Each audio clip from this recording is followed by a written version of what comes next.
that mom and pop look, it doesn't show people that you're in the game, that you're really a serious competitor. With higher end buyers, they want to come into a place to shop where they feel comfortable, they can bring their clients in. You know, there's a lot of angst and anxiety as you do a store remodel. Once it's all done and everyone, finally can take a breath after it's done and the customers start coming in, wow, this is amazing. Just showing the community, showing the employees that we are in it for the long term, it means everything to a small community. You've told a story that I'm compelled by, and that is really what this business should be thinking of. It's how do we tell stories and build brands that people are compelled and magnetized to. It does not have to be fancy, but it just has to be something with heart. Welcome to the Grit Blueprint Podcast, the show for bold builders, brand leaders, and legacy makers in the construction and building industry. I'm your host, Stephanie Couch, and I've been in this industry my entire life. Whether we're breaking down what's working in sales and marketing, new advances in AI and automation, or interviewing top industry leaders, you're going to get real-world strategies to grow your business, build your brand, and lead your team. Let's get to work. Welcome to the Grit Blueprint Podcast with Stephanie Couch. I'm your host, and I'm here today with Chris Miller from Nation's Best. Welcome to the podcast, Chris. Thanks for having me. I appreciate it. It is an early morning here in beautiful Orlando, Florida, the third day of the Do It Best Market, and we are actually recording right here near the show floor. Has it been a good market so far? It's been a phenomenal market. It's the energy now that Do It Best and True Value have partnered and teamed up together. The energy, the new faces, the vendor energy, it's been a really, really good market. Yeah, and I heard that over 10,000 people were here with badges, with vendors, members, and that's by far the biggest market they've ever had. So there has been a lot of activity. It's been a really fun show. I'm tired though, so I'm ready to call it a weekend and get ready for the indie market. I am too. The parks last night till midnight at Orlando at Universal, it was a blast. But I'm ready. I'm going to be ready for a nap tomorrow. Yeah, I agree with you so much. So you are in this amazing industry. I love hardware stores and lumber yards. I grew up there, and we actually met about 2 years ago, but we haven't had a chance to really sit down and talk. So I'm excited about today. You're doing something that is a little different than the rest of the industry that's acquiring businesses. And Nation's Best has been on an amazing ride in the last 5 years, but you have a background in the industry. So I want you to tell me a little bit about your approach and your background, what happened before Nation's Best in your career, and just tell us a little bit about what you guys are doing. Yeah, so we've, just a little bit of background. I started in this space when I was 24 years old and learned the business from a great mentor, Scott Parker at Parker's Building Supply down in Texas, and back in 2006, I believe. And we had bought 10 locations at that point, which was his family's business from generational business, really. And so we hired on and grew that business from 10 stores to approximately 30 stores in 3 different states, and 2 states at that time, and sold that business in 2015. And I stayed on with USLBM in kind of their middle management leadership roles. Yeah. And in 2019, Dan at Do It Best and I got together and said, Dan's he's got a problem. I wanted to do something a little bit different in my life. And the Do It Best problem was really succession planning for their members. And we sat down and we, talked through it, and we had no idea it was going to go from, a few stores, one store, a few stores, late 2019 to what it is today. So COVID was a very helpful thing for us, obviously. It was a boom time for the industry. And so, with that happening right at the beginning of Nation's Best, it really propelled our growth to where we are today. And, we're big enough now, we kind of stand on our own and keep finding, the strategy is just finding great operators in smaller secondary, tertiary markets. Try to stay away from the big boxes as much as possible. At the same time, I'm not scared to go up against them a little bit. Yeah. Because we do have a different strategy. We're more flexible. We're more nimble. We're more attentive than what they can be, really. I love that story. You're really a trailblazer, and I think it's cool how you and Dan from Do It Best did just have an idea. And it's a cool thing to think in today's world, because we're so advanced from what, the first starts of hardware stores and lumber yards were years and years ago. We have all this tech and all these things, but really a lot of the best ideas do start at a dinner or a lunch, and just have 2 or 3 people that have something they want to do, a problem they want to solve, which I think is the most important thing. And they go out and they just try something. There's a lot of risk involved in that, and some people don't have tolerance for that, but the ones that do, I still think there's so much opportunity in our business for people that want to do something that's different. They want to go out and try something that maybe no one else is doing. And you're really doing that where you have a long-term strategy at Nature's Best. You buy and hold. You don't take every person out of the market and do a lot of the things that other acquisitions companies are doing. So tell me a little bit more about your long-term strategy of that buy and hold, and how you work with people in their local markets. Yeah, so from a capital perspective, we don't have private equity money behind us, which makes it the mentality of what success looks like. It changes that, and so it does allow us to have a longer term vision, and not a 3 to 5 year exit. Yeah. And so with that, I've always made decisions looking at, if I have this location for the next 50 years, what should I be doing today? And not necessarily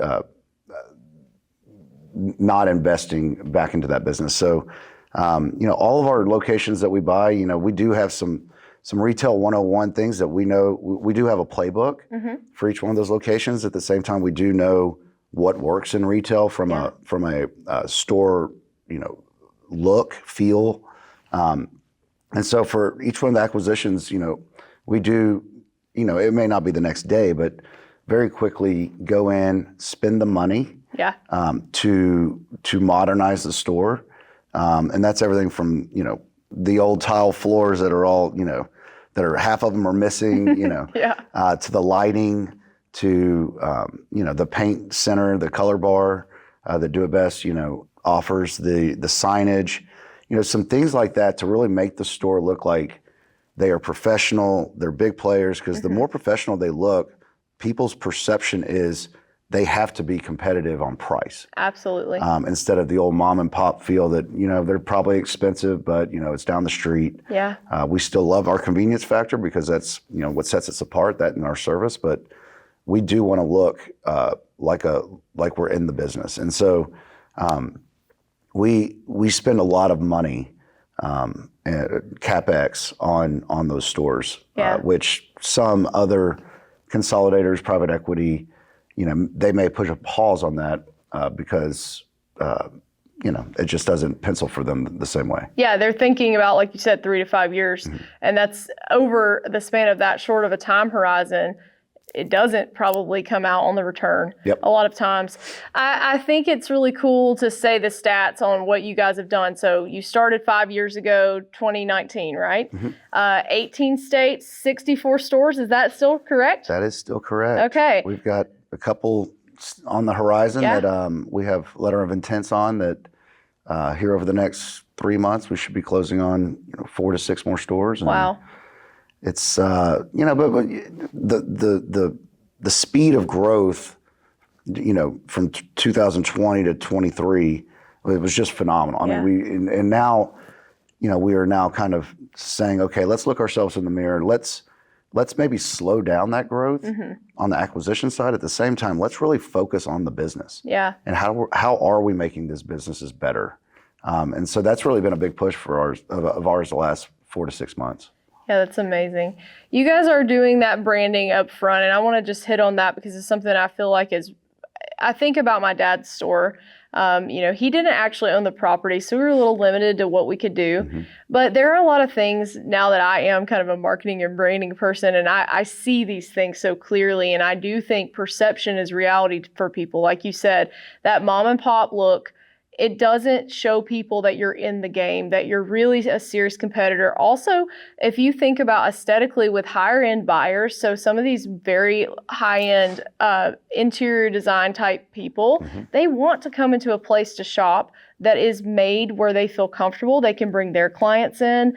And I have a lot of people in my current clientele that are doing $3 to $10 million homes. And there's a certain type of feel that you want your store to have to be able to make those people feel like they should come there. Yes. And that is really important. So I love that you guys see that vision immediately. You're taking that on.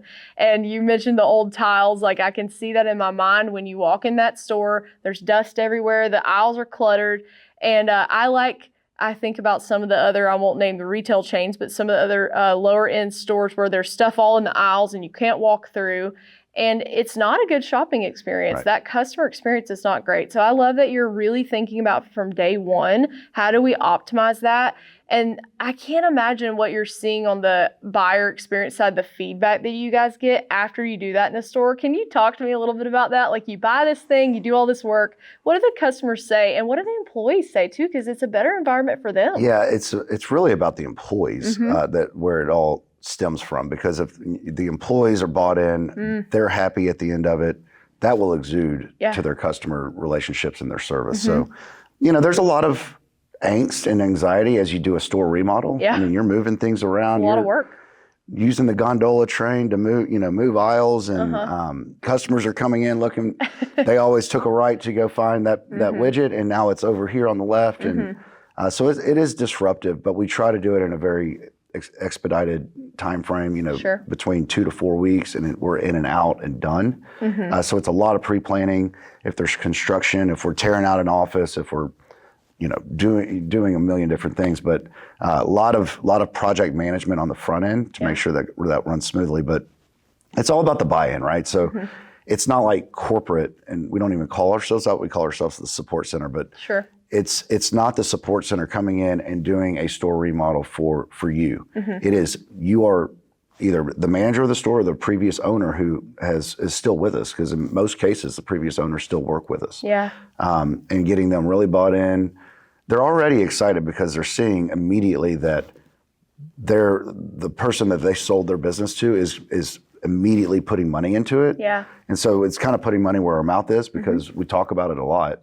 And so that right there in itself is a big kind of feather in our cap, I guess, to start with. So once it's all done and everyone, finally can take a breath after it's done, and the customers start coming in, wow, this is amazing. Like that's when it all really starts to make sense. I mean, and again, it's not a 3-year return on investment. And now in some cases we have done remodels where it kind of is a 2-year ROI, but just showing the community, showing the employees that we are in it for the long term, it means everything to a small community. What is one of the stores that you love to go in? Give me an example, because I know you have some farm and ranch stores, you have some hardware stores, some lumber stuff. What's one of your favorite stores to go in? I love them all, but just a couple that really stand out. Calaveras Lumber out in California. That is a very fun store to go into. The people are just so friendly. It's a bigger store with a big garden center. It's a beautiful store. I mean, if I could have a box to replicate, that'd probably be it. Milton, Florida has Hall's Hardware, which was one of our first acquisitions, back in 2020. That is just a fun store. It's almost a tourist trap. It's near the beach. It's near the beach, but people find it as a destination. You get to go in. You put your pin on the map of where you're from. The map's gigantic. We're under our third or fourth map now because there's so many pins in it. You can't fit yours in there. But you walk in as a new customer, they give you a new customer goodie bag. And it's amazing that those employees know if you're a new customer. That's really cool. So you get your little blue Halls bag with a mug and the loyalty rewards application and some things about the store. And what's cool about that, and that's one of the things we, well, I'll get to that. But as they walk through the store, their bag, every employee knows, oh, they've got one of those blue bags. That must be a new customer. Yeah. It's time to really wow them. Yeah. That's such a great customer experience too, because it's small and it probably costs you guys some money, but it's not probably a huge investment. But how many times do you walk in somewhere and you get something like that? I mean, I can't think of the last time that I went to a store and I bought something and they're like, here's this thing because you came in and you're a new customer and we want to basically show you, how much we care about you. And everyone pretty much has some sort of sign up for a newsletter or coupons so that's part of it. But to really dote on people like that, they remember that. Yeah, I mean, I was just thinking about it. The only time I've ever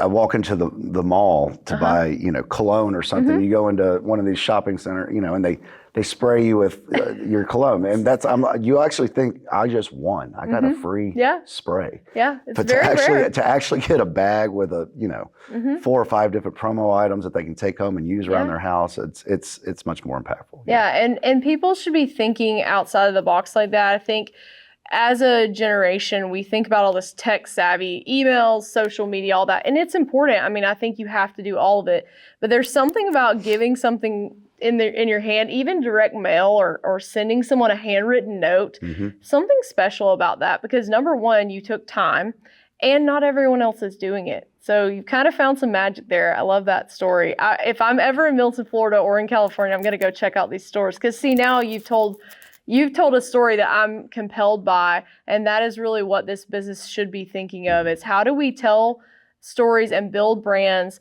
that people are compelled and magnetized to?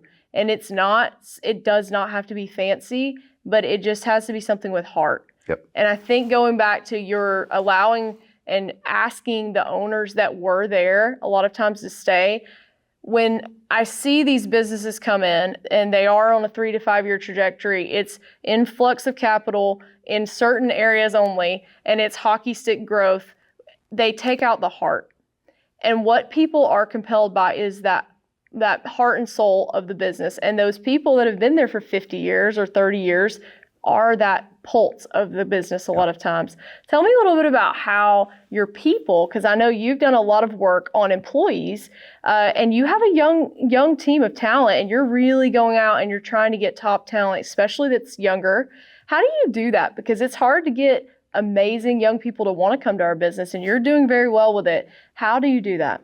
So, it really starts with our leadership team. I believe we've got one of the strongest leadership or executive teams, out there in the industry. And I've worked very, very hard developing out that team.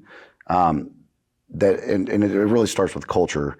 They all get it. We're all very professional, and at the same time, we're having a lot of fun. Yeah. And I think it shows. And, if you can show that you're having a good time, that younger, generation wants to be a part of that. And if you can prove that you are reinvesting back in, nobody wants to go into an old hardware store and work. Yeah. Like, they want a clean, nice environment now. Yeah. So if you can show, whether it's store level employees, and hiring those younger kids that want to work in that store, and all the way to the support center, I've made a very big push to teach young people that this is you can make a hell of a career in lumber, building materials, and hardware retailing. A lot of, that's a lot of showing them and teaching them, because nobody's coming out of college thinking that's what I want to do. Yeah, only people like me that were born into it that are crazy enough to think, what else could I ever do? But with all the new technology out there, where we're kind of going with that technology, it attracts a lot of people. And whether, they're in the hardware industry or some other retail industry, they get to use that new generational thinking and with that technology, and, they soon find out, man, I love retail. Yeah. It's fun. It is a business that also, hardware, lumber, even if the economy's down, it's an essential business. Even during the pandemic, it was an essential business. And I think that there's a lot going on in the world where tech jobs are not as sexy as they once were. People are getting laid off, Yep. and a lot of these more high-end, illustrious jobs out of college, they're not so shiny anymore. And our industry is here, and there are a lot of jobs that you could do tech in the construction or building industry. You could do, marketing and have all these super savvy things that we see and we think of in our industry. And like you said, make a really amazing career, have a great financial gain to be made, or own a business. Like there's so many business opportunities with a lot of boomers retiring. There are a lot of people out there that are selling home services business, building industry businesses that want to continue that legacy. And they're just looking for a person like you to come and buy it. And sometimes even allow, crazy seller financing type options. There's people like you that are out there helping people continue their legacies. And I love that. What would you say is one of the biggest things as far as training? Because you guys do have a lot. I see you doing programs for women, programs for your executive team. I see that all over LinkedIn. You guys are obviously bought in there. How important is training to the next generation? It's critical. Again, without that training, and I'm talking from the store level. Yeah. We've got a training platform developed now that it's whatever you're doing in our store. It's specific, specified training for your role. Sure. And it also it shows you what the career path looks like. Yeah. It's not just, okay, you came in as a cashier, this is what you do. It's, you're a cashier, this is what you do in order for you to get to the next level in your career. And that may be, 60 days to 6 years, and it's really dependent on that person. And we want to see that person reach for those goals, because if it's taking them 6 years to reach for that goal, they may not. This may not be their career for them. Yeah. But we have so many young people that want to get in there, and as soon as it's laid out, they're like, "Wow, I can become assistant manager." And a year from now, if I really show them what I can do, and this is how we lay it out. This is how you show us what you can do. Yeah, all the data shows that Gen Z specifically, but even millennials, are not only they don't only want career pathing like you're talking about, where it is kind of a clear picture in the training. It's more important to them than the upfront salary is. And that's because they know if they can drive towards something that long-term will be successful, it will be more advantageous for them than maybe a little 5 to 10% bump in salary up front. These companies that aren't buying into that and aren't having a very strategic plan for people, where there's no vision, the people will perish. My dad always used to tell me that. And you have to step that out for people. And especially when it's already an unknown industry to them, it's already kind of phantom, like, what does this mean and what would this look like in 20 years if I stay here? If you envision that for them on paper, they see it and they get it. And I meet so many people. I've met a lot of young people on the market floor this week at Do It Best. It's really inspiring to me and really amazing to see what's coming. And I actually got the chance last week to, at the National Hardware Show, honor one of your amazing leaders, Kim and Pefley, and she's a regional vice president for you guys. You're bringing in a lot of women, a lot of top talent in women. Talk a little bit about that and how that works for you guys as a company. Yeah, just to talk about Kim for a second. She, we brought her on board last year. She's got just a slew of tenured experience in hardware, on the store floor, in hardware retailing, managed quite a few stores. But just her charisma, her sense of, when you're around her, just her smile. She is a bright ray of sunshine. She is so professional, at the same time so playful. It's just, you just want to be around her. I agree. And I think that, when she's in our locations, the stores see that. They know that she's not full of it, because she's been around the block. At the same time, she's got so many amazing ideas and tips and tricks and tools.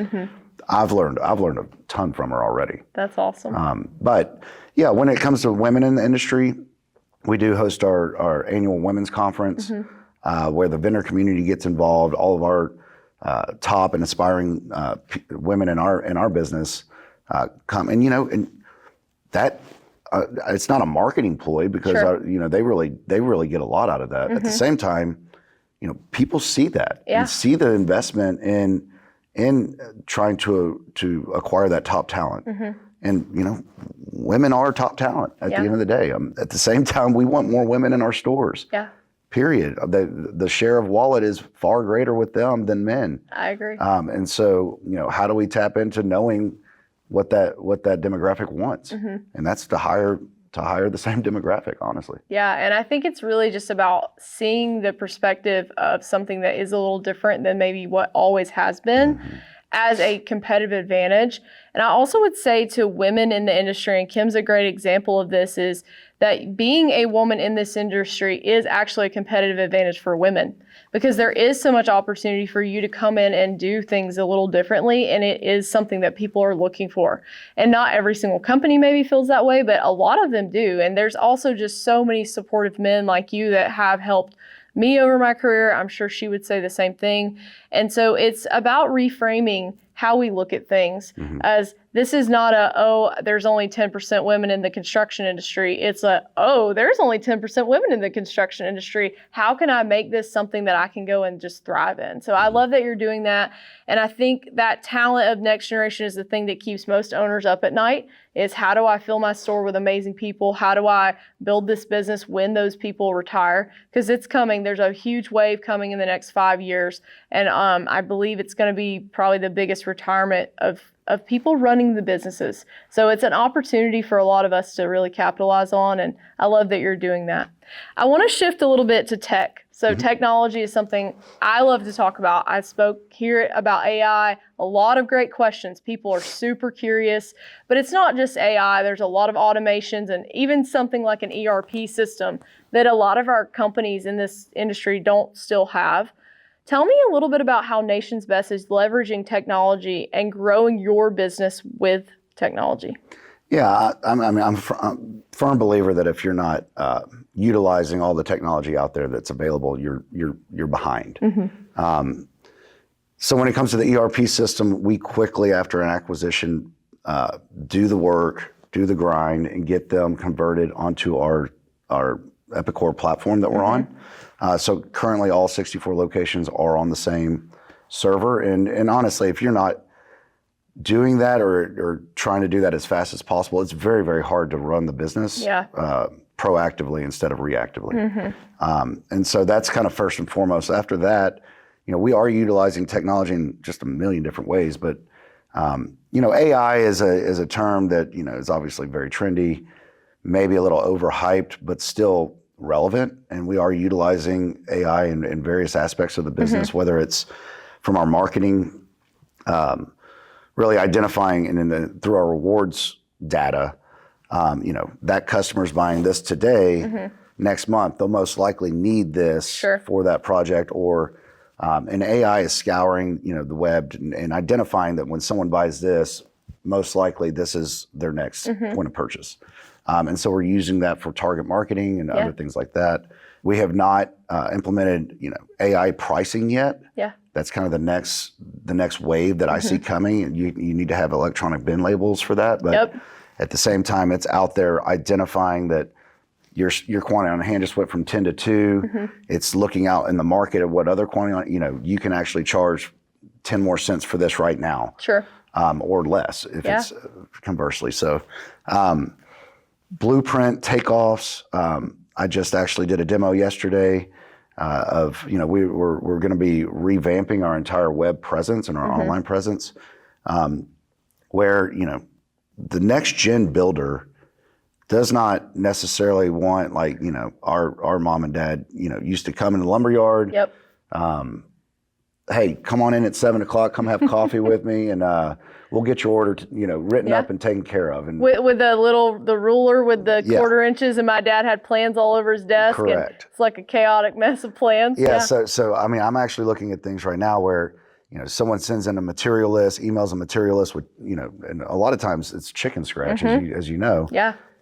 The AI automatically reads that, spits that into our quoting system in our ERP system, so they're tied together, automatically creates a quote and automatically knows who that customer is, whether they're on a custom pricing plan or not, and really makes it to where that customer interaction, as much as this is still a relationship business, because it is, that's what the next gen is looking for. Yeah. And we've got to beat them there. It's speed too. You know, we think about what is important in business, and I say this a lot, and I think about this a lot. Speed to lead is important. Follow up and nurturing is important. And those tools, thinking about what does your builder hate the most? What do they have that plagues them in the morning when they wake up? Well, takeoffs has got to be top tier of that list of things that really drive them crazy.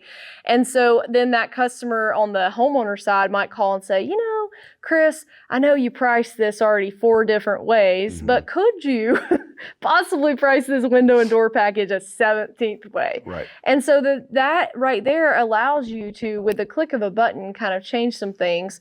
And it's not such a big deal. And then they feel like you're going out of your way for them to do this thing, which you are, but you're not going that far out of your way because you have tech to help you instead of it being such a manual process, and cuts down on errors, which maybe in framing lumber, it's still a pain. You know, you pull a load and you pull 2x10s and it should have been 2x12s. Well, you gotta re-pull it. You gotta take a truck out there, pick up the old stuff, put the new stuff, and you lose time. Those little small errors that may seem like not a big deal are a big deal.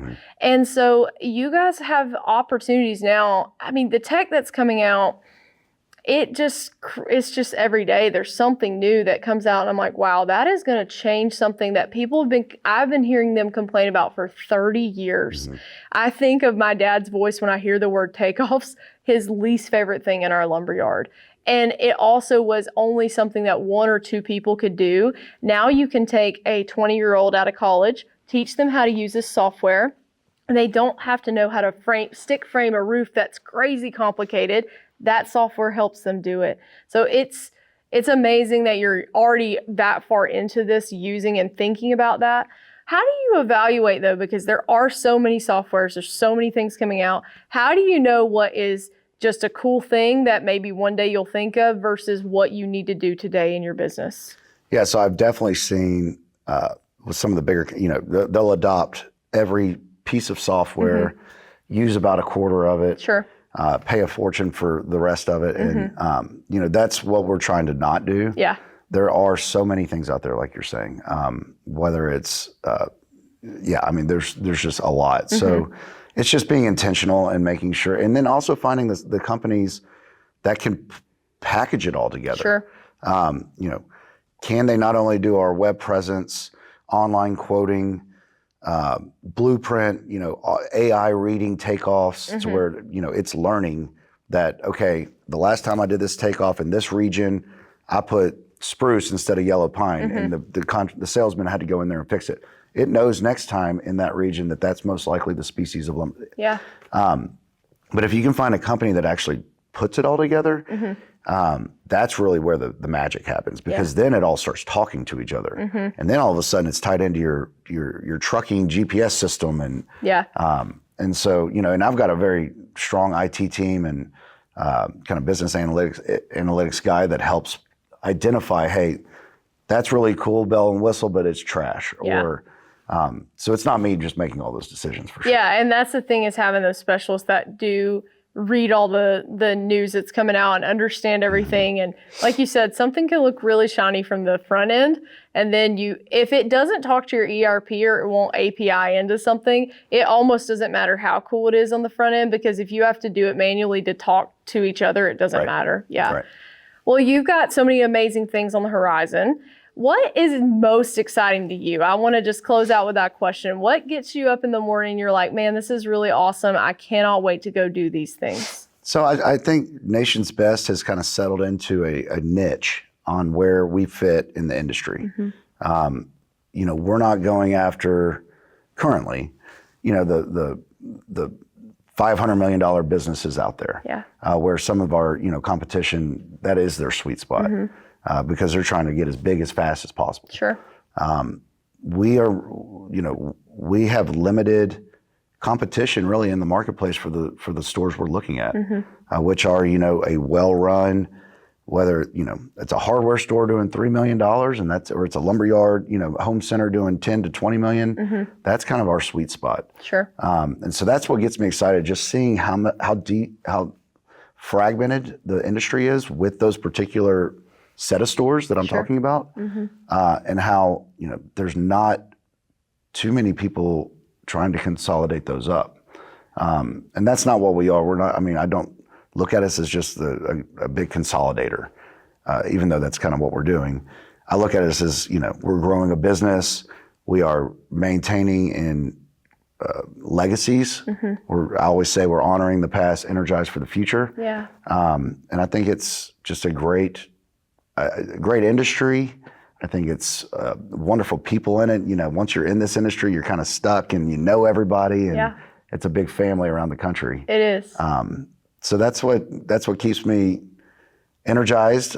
Just to know that our growth is really boundless at this point. Like, I mean, I could continue to do this for the rest of my life, and there's still going to be thousands of locations that are going to have succession crisis issues in the future, and so I could see, you know, Nation's Best continuing to do what we do for a long, long time. It's really exciting. Congratulations on all your success, and I know you're going to be very successful in the future, and I can't wait to keep watching. Thank you for taking some time to sit down with me on the Grit Blueprint, and I hope you have a great rest of the market. Well, thanks for having me. That's it for this episode of the Grit Blueprint podcast. For more tools, training, and industry content, make sure to subscribe here and follow me on LinkedIn and other social media platforms. To find out more about how Grit Blueprint can help you grow your business, check us out at our website, gritblueprint.com.